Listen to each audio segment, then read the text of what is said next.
I'm Luis Gatmaytan, isa akong medical doctor at author ng mga children's books.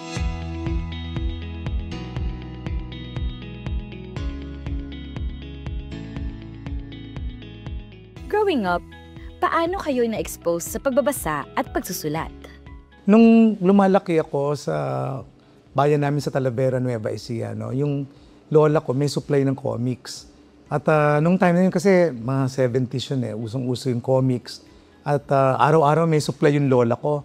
So nakikibasa ako sa kanya. Yung tatay ko, laging may uwi ng comics paghapon. Tapos pag weekend, meron kaming liwayway. So yung aking pagbabasa, nagsimula dun sa interest dun sa mga nakikita kong illustrated na comics na ang gaganda.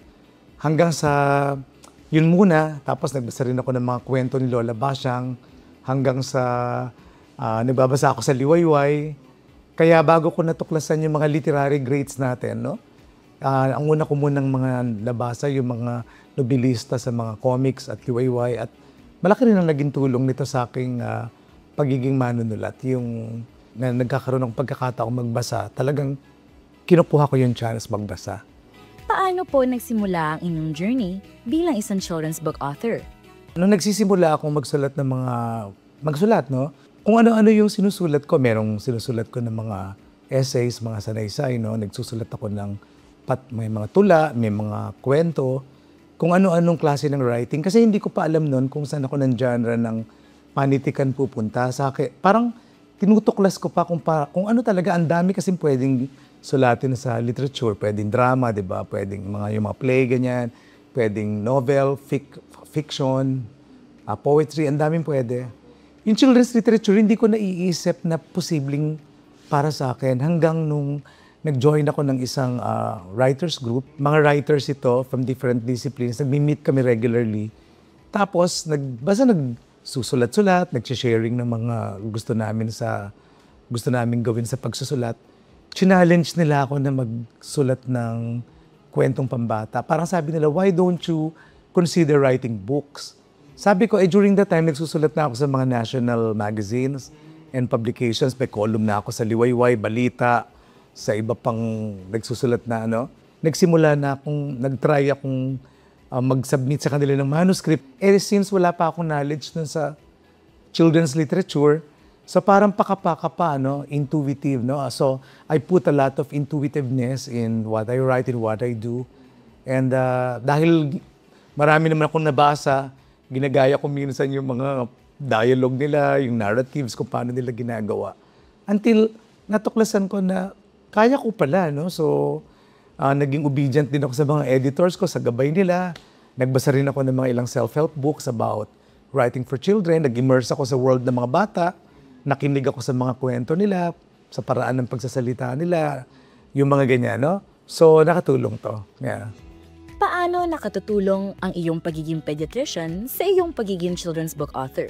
Pag sa practice naman ng panggagamot kasi, di ba, you do a lot of parang family practice usually dahil may batang pasyente, may matanda rin pasyente, So, malaking tulong yung pagiging doktor ko para dun sa content ng sinusulat ko, Kasi, ang daming pwedeng sulatin sa daigdig ng medisina, Na minsan yung mga concepts na to, mga medical concepts, hygiene concepts, hindi naman ito masyadong na-explore. Kung tutusin, itong bansa natin, ang daming mga kaso ng pagkakasakit, dengue, TB, tigdas, lahat na yata ng mga sakit meron tayo. And naisip ko, since manggagamot naman ako, I might as well use my medical education to reach out to our children through books. So, nakita ko maraming book on values, mga books on mga legends and ganyan, folktales. Pero siguro ang pwede kong contribution na magawa ay mga kwentong pangkalusugan, So kaya yung aking mga interaction with my patients, both children and adults, ay pwede kong pagkunan pala rin ng mga kwento. So ang daming yung karanasan ko with interacting with them ay naging rich source of stories for me. Marami kayong akdang pambata. Paano ninyo pinipili ang mga tema gaya ng disability, coping with death, coping with cancer, childhood diseases, and children's rights sa mga aklat na isusulat? Pagdating naman sa mga paksa, sa mga tema, sa pagsulat ng mga kwento, alam mo, yung kasing idea for stories, dumarating na lang, Ideas can come from anywhere, everywhere. So siguro yung isang manunulat, kailangan lang niya talagang maging sensitibo na kapag andyan yung idea, i-catch mo ito, tapos paglaruan mo sa isip, at i-relate mo to sa karanasan ng mga bata, para makagawa ka ng mga kwento, na yung paksa minsan hindi naman consciously gagawa ka gusto kong gumawa ng book on disability. Pero nagkaroon ka na encounter with a patient na may disability and then you come up with a story. So, minsan dumarating, yung buko na pambihirang buhok ni Raquel sa Adarna House. Nagkaroon kami sa isang camp ng mga batang may cancer. May isang batang babae na nagkwento na sabi niya, noon daw nagkaroon siya ng leukemia, for her, the bigger issue was not her disease, na cancer, o cancer of the blood, but for her, the bigger issue was the baldness brought about by her chemotherapy treatment. So nakalbo siya, So parang sa isang babae nga naman, ang laking blow nung nawalan ka ng buhok. So nung narinig ko yung story, sabi ko, I have to write a story about wig, about peluka, and about a girl's courage in facing a disease like leukemia o cancer. So, yung ibig ko sabihin, ang daming pwedeng tema na sulatin. So, ang idea talaga nakakalat lang eh. Kaya kung traffic, dumungaw ka lang sa jeep or sa bus or makinig ka sa kwentuhan ng mga katabi mo. And malay mo yun, nasusunod na kwento. Di ba? Pag-usapan natin ang iyong Okidok Book Series. Paano po ito nabuo at ano ang inspirasyon niyo sa pagsusulat nito? Ang una kong serye kasi sa hiyas ng OMF Literature, yung mga kwento ni Tito Doc, So, medyo marami-rami na rin yung nasa serye, mga 25 books na rin yata yung nasa Okidok, mga kwento ni Tito Doc. And then a few years ago, naisip namin na gumawa ng panibagong serye naman. This is intended for mga younger children. So meaning parang preschool to mga grade 1, grade 2. Kaya nagawa namin itong Okidok series. Yung kasi mga kwento ni Tito Doc is more for the grade schoolers, mga 8 to 12. Pero ito mas younger. So yung mga issue na mas for younger children, pero related pa rin sa hygiene and health, yung mga ganyan, yun ang tinalakay namin. Kaya meron sa series ko, meron yung Nilalagnat si Enat, meron yung Check-up Time, Adam and Audrey, merong Dirty Ann, Judy Ann, as mga picky eaters, mapili sa pagkain si Irene. At may mga kasunod pa na mga stories, Kaya parang yung Okidok, continuing series lang din siya para sa younger children. Tungkol saan po ang iyong children's book na dali? Wala pang 5 seconds yan. Dun nga sa aking Okidok series, meron akong yung pang-5 libro na lalabas na din itong sa next month sa Manila International Book Fair. Itong ang title ay Dali, wala pang 5 seconds. Familiar po ba? Ito kasi yung kapag may nahuhulog na pagkain, di ba? Lahat tayo pupulutin agad to. Tapos, dali, wala pang 5 seconds. Tapos ipilitin nating isubo, Kasi feeling natin, malinis pa yun dahil hindi pa naman inaabot ng 5 seconds. Pero sa totoo lang, nakakita na ba kayo ng mikrobyong nakasuot ng relo? Di ba? Inoorasan ba ng mikrobyo? 1, 2, 3, 4, 5. Ayan, tsaka tayo susugod. Hindi ba the fact na the moment na nahulog yung pagkain mo sa lapag, pwede nang merong mikrobyo, may contamination na agad. So, nangyayari kasi parang may window period pa ng 5 seconds. So, yun ang ating pinaniwalaan. Lumaki tayong lahat na naniniwala na parang totoo yun. Maraming mga big ideas, themes, concepts na sa tingin natin mahalagang maintindihan ng mga bata. Ang role ng isang manunulat ng kwentong pambata ay yung mga kwentong to ay ma-digest niyang maigi, Tapos para pag in-offer niya sa mga babasa, maging relatable yung kwento. Tapos maka-develop ng empathy sa mga babasa, responsibility rin ng children's book author na gawing more humane, yung mga batang magbabasa at makikinig ng kwento. Na pagkatapos silang mabasa, lalaki silang mas mga mahuhusay na human beings because marunong sila maki-empathize sa karanasan ng iba.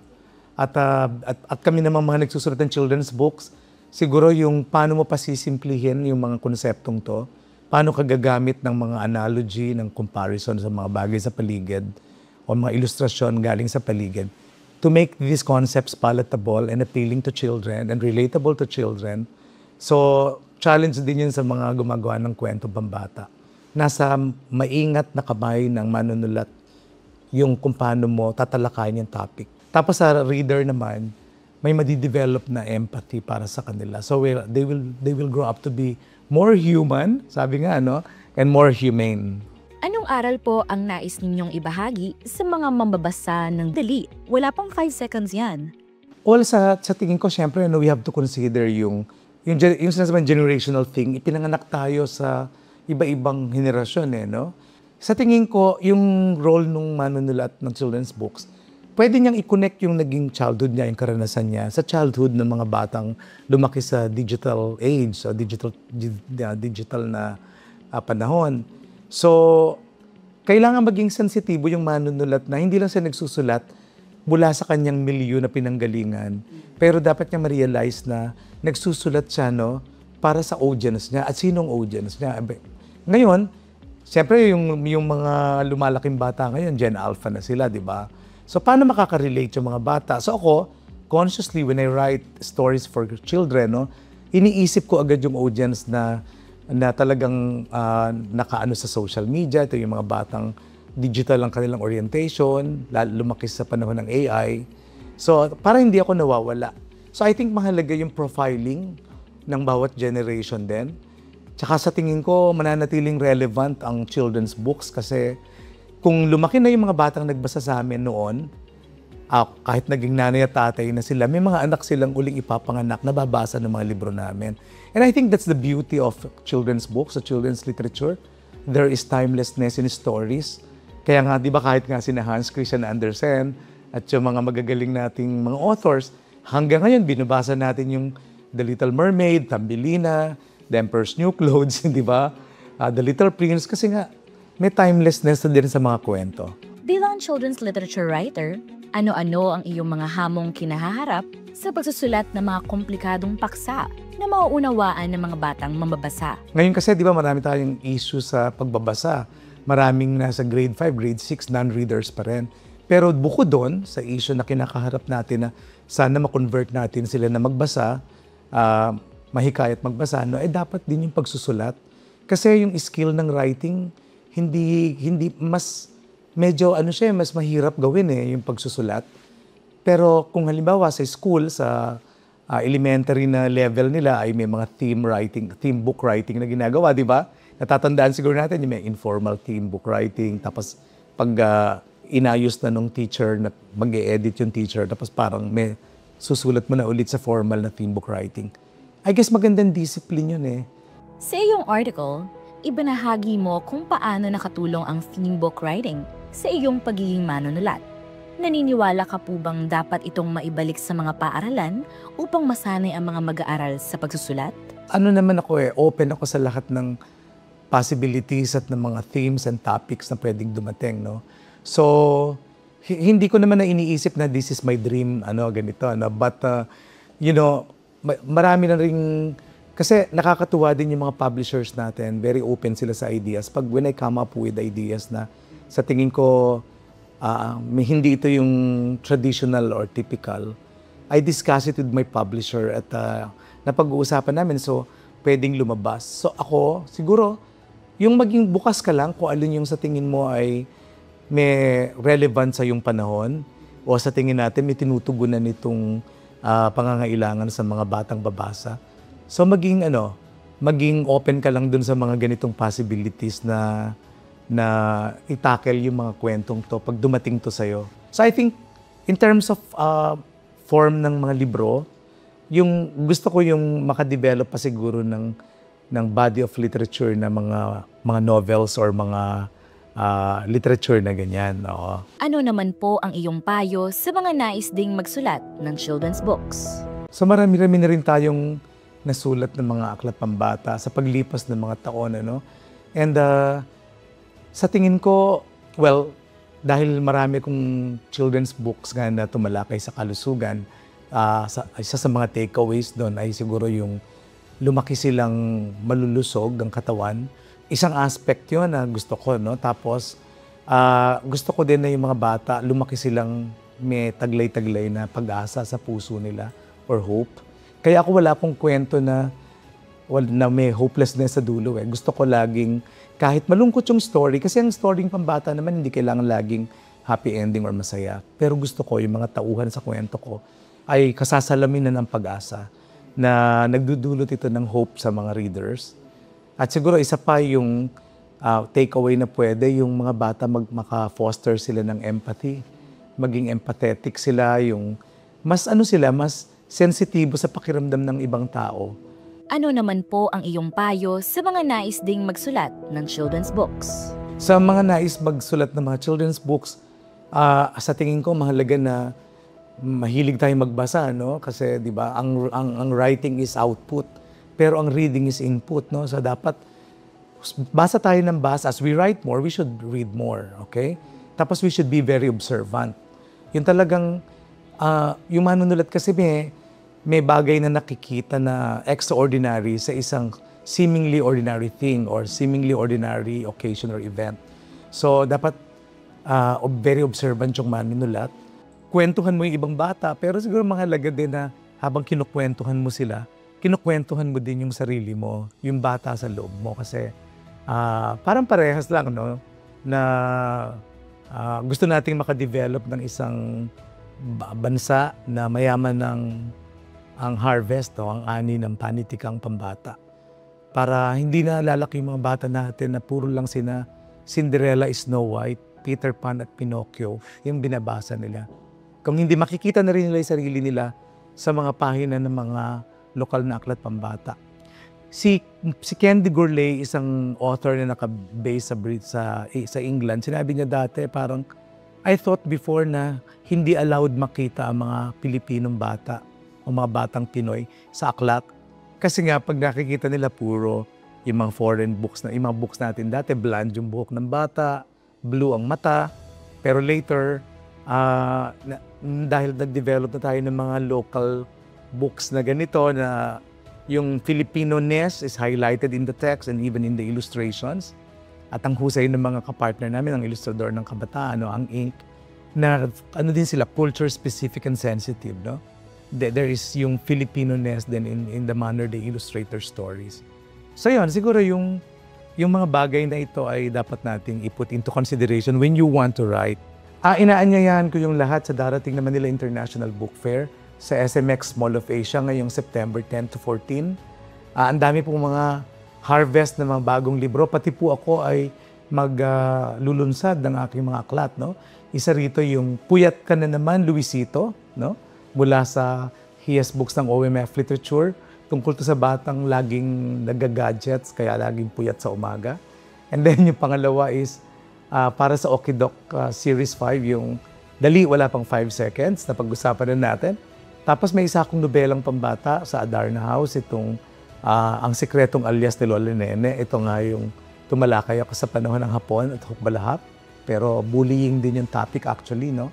Tapos sa Lampara Books naman, meron akong libro para sa Lampara, yung Kiliti-Kiliti, Tikim-Tikim, mga mga tungkol sa mga body senses. And sa Vibal Books naman, yung may book signing din kami nung libro ko na meron akong series sa kanila na bucket list series. Mga bakit, no, mga whys. So ang una ko doon is Bakit Tayo Nananaginip or the Rock and Roll Eyeball. Why Do We Dream? Bakit tayo nananaginip? Ano yung rapid eye movement? Ano yung non-rapid eye movement ng mata? At kailan tayo nananaginip kapag gumagalaw yung mga mata natin, no? So, punta po tayo at magkita-kita tayo ron, magkwentuhan saglit for book signing and magkwentuhan. Yan. Salamat!